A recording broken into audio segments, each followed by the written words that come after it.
Fargo, and they were wonderful to work with.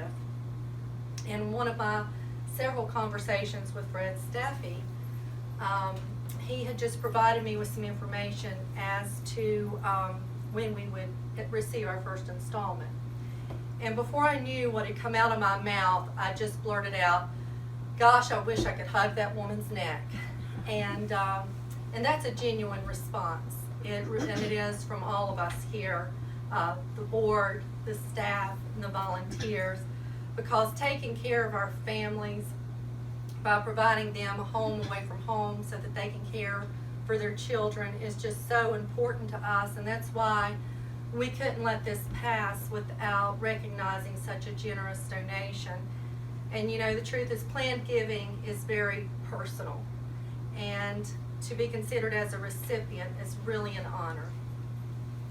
And so in wanting to find out more about Margaret Franklin, one name kept coming up to me, and it was Margaret Lawson.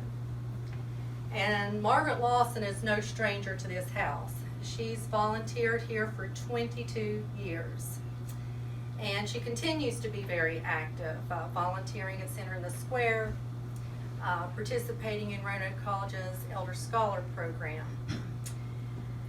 And as I was able to meet with Miss Lawson and talk with her, and I can tell you she's someone I could listen to probably all day long, as she started talking to me about Margaret Franklin, line from one of my favorite movies kept popping in my head, Fried Green Tomatoes, where Miss Threadgood says, "I know what the secret to life is. Friends. Best friends." And Margaret Lawson and Margaret Franklin's friendship began with a car ride. And after that, they became known as M&M. Margaret 1 and Margaret 2. And so to accept a leave on behalf of Margaret 1, I introduce to you Margaret 2, Miss Margaret Lawson.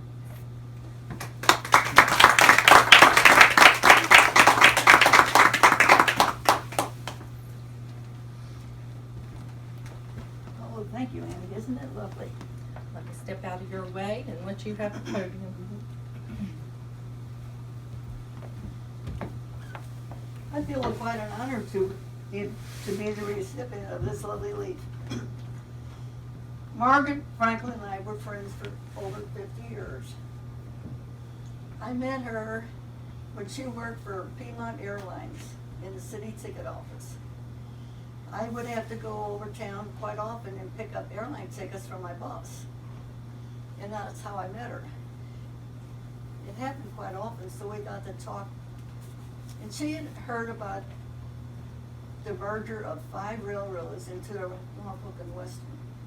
And she wanted to know if I came from one of them. And I said, yes, I came from the Wabash Railroad in St. Louis. And she asked about my family and what I like to do.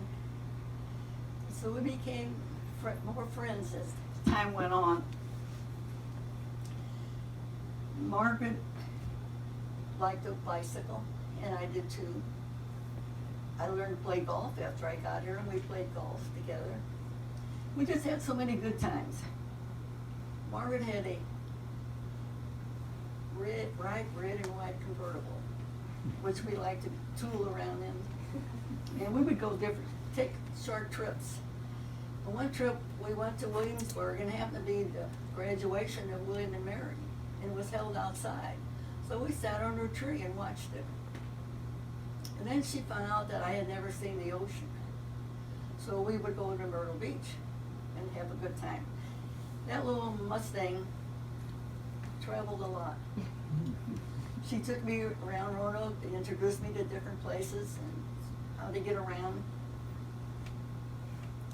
Her husband worked for SFCS, Schertz, Franklin, Crawford, and Schaffner. It was a architectural engineering firm. And that at the time they were doing, I think the first part of the Roanoke Ronald Memorial Hospital. And their firm also has something to do with this building. I don't remember just what it was. But I did attend the dedication of this edifice in 1984. They had seats across the street. The parking lot was not there then, it was just a nice open field.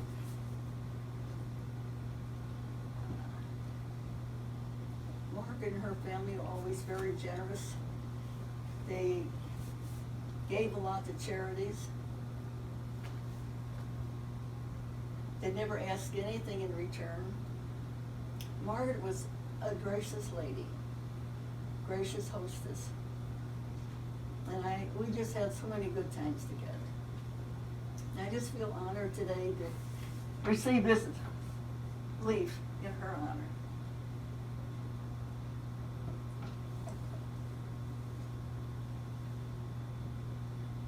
Friendship like Margaret and I had is rare, I guess. I don't think we ever had an argument. We were both Libras, and I guess that meant we got along together very well. She enjoyed coming down here. She did not volunteer here, but she enjoyed coming here. And I wish some of the people that I worked with were here. I'm sure they're here in spirit. I can't say enough about Margaret, so I think I'll just stop right here.